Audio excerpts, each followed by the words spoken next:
Hi all, welcome to Ammu's வீடு. இன்னைக்கு அம்முஸ் வீட்டில் என்ன பார்க்க போறேன்னா மோர் குழம்பு ரெசிபி தான். அத்தை மோர் கடைஞ்சிட்டு இருக்காங்க, வாங்க பார்க்கலாம்.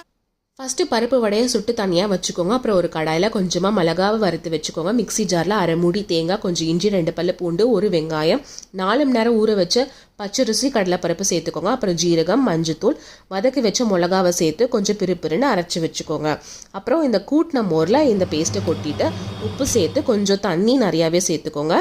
அப்புறம் இது தாளிப்புக்கு ஒரு கடாயில் ஆயில், கடுகு, உளுந்து, வெந்தயம், சின்ன வெங்காயம், பெருங்காயம், கருவேப்பிலை எல்லாம் போட்டு சின்ன வெங்காயம் நல்லா வதக்கி வந்தோடனே கூட்டின மோரில் இதை கொட்டிடுங்க. உப்பு காரம் செக் பண்ணிக்கோங்க. எங்களுக்கு கொஞ்சம் காரம் கம்மியாக இருந்தனால ரெட் சில்லிஸை நல்லா ஆயிலை வதக்கி நாங்கள் சேர்த்துக்கிட்டோம். லைட்டாக நுர கூட்டி வந்தோடனே அதை ஆஃப் பண்ணிவிடுங்க. உடனே நம்ம செஞ்ச வடையை சேர்த்துக்கலாம்.